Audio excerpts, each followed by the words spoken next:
Attention all you New Yorkers. Excuse me, taxi. Okay, man, we're looking around. This is the 77 WABC minicast.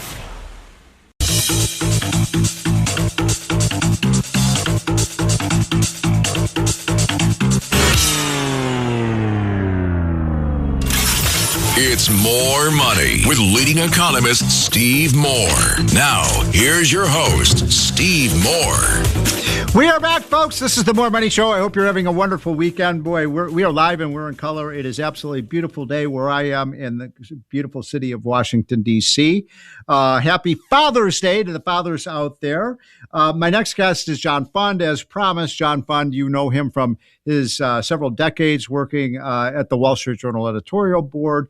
He also is the author of many books on election fraud, stealing elections, which happens way too often in this country. He also works with me at Unleash Prosperity. It's one reason you got to get the hotline, because John does our political items for the hotline. So, John, first of all, thanks for joining. Thank you. Okay, so much to talk about, John.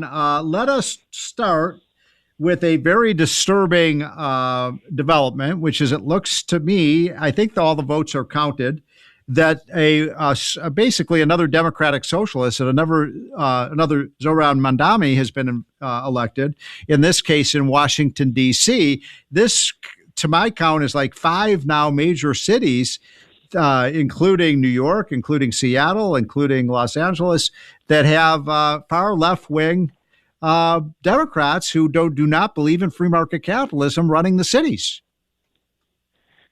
I think 2 things have happened at the same time, which should make us worry. The first is Ronald Reagan was right in his farewell address when he said, if we don't properly teach our history, the values of the country, and the founding fathers to school children, they're going to forget that. He said, liberty cannot be transmitted through the bloodstream. It has to be educated generation to generation, and we have failed that. And I blame the teachers union, and thank goodness the school choice movement is gaining as much momentum as it did.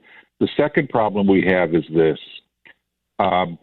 Because a lot of these cities have been so badly governed for so long, they have rent, which is much higher than it should be. A lot of these cities have rent control, yes, yep. Which, of course, doesn't work. They have incredibly expensive governments because of feather bedding union contracts and all kinds of restrictions on business and regulation. So these cities are very expensive to live in. The reaction, unfortunately, by young people, especially young people who've moved into these cities, is things cost too much. Let's soak the rich. Let's dismantle the free market and bring in socialism. This is precisely the wrong approach, because it's the socialism that led to all of the problems we're complaining about. Yeah. It's like putting gasoline on a fire. Yes, exactly. So how concerned should we be about this? I'm one who loves America's great cities. As you know, John, I'm from Chicago. You've lived in New York much of your life, and you're also from California, I think the San Francisco area. So I hate to see this happen to our big cities, but it looks like it's almost a virus. It is, although there are some vaccines. Some cities have turned around. San Francisco, my hometown, has a new mayor, and he is making things better. Yes, he's a good mayor. Yep. He is. Minneapolis is holding the line. The local mayor there did defeat a Democratic Socialist friend of Ilhan Omar in the last election. Minneapolis is stabilized, not necessarily getting better.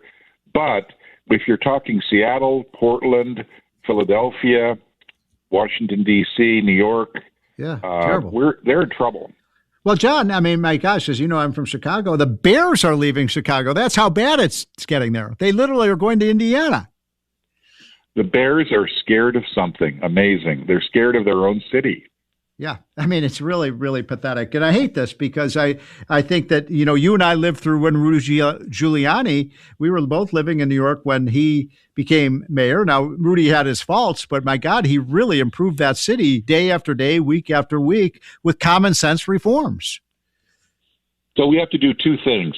The first thing is we have to hold the line and make sure that other cities don't fall into this trap. By the way, Los Angeles is about to elect a socialist mayor, it looks like. Yeah. We have to hold the line so they don't get any further. And secondly, we have to understand that they will fail, and in their failure, we have to have alternatives. We have not spent enough time on urban policy. We have not spent enough time on responses to the badly governed cities. We have to focus on that. We have to have real solutions to crime, real solutions to homelessness, real solutions to healthcare problems and high cost of housing.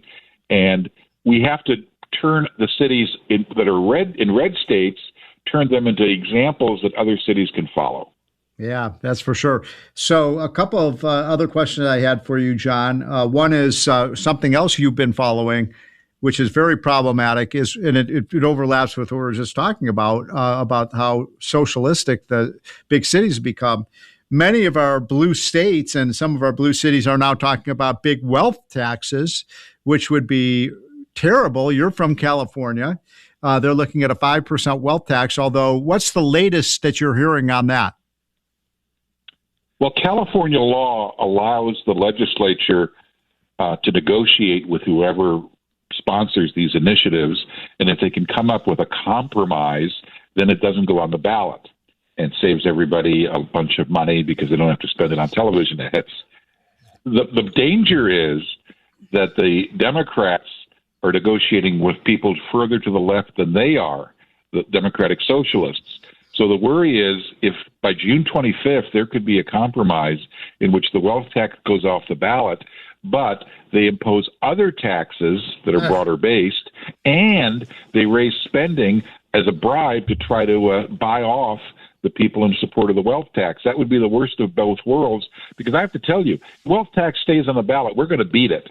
And I think that would be a highly symbolic victory that would show that the American people do have some common sense, and they recognize all these billionaires are leaving these states. They're leaving Washington State, which raised its taxes. They're leaving California. The head of Google, the head of of In-N-Out Burger. Everyone is leaving California, and I think that we want to actually want this battle on the ballot in November.